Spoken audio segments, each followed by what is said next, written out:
pa nga daw sa mga mababaw at mga may ayaw. Dinig yung mga aray nung kinagat ko, aw, aw. Sabi daw puro away, mga bara ko doon nasanay. Payo pa naman nung mahal kong nanay. Ako bagay suplado, aba malay, bla bla bla. Para sa gustong mandamay na pangalan ko alam niyo yung dugong alay. Yung abilidad ay dis na ko po yan ay babaliktad na sa akin sa tululaway. Panahon na para ibahin at sa ibang level natin dalhin yung laro na kasanain na akala nyo ay inain. Pangkaraniwan na nga lang yung may angking galing. Mabababaw, malalalim, ano pa man nangangarin. Ibitin pa rin kung ang mabibigat mong baray nagiging dahilan para pigilan ng iyong sarili na paliparin. Aning, dekadang pagod din ang tinanim at nalabas na rin ang hinaing.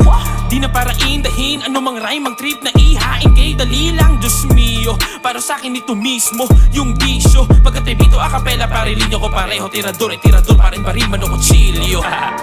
Dami na rin yung tila naisakin. Maging kasing, kasuhan dami kasing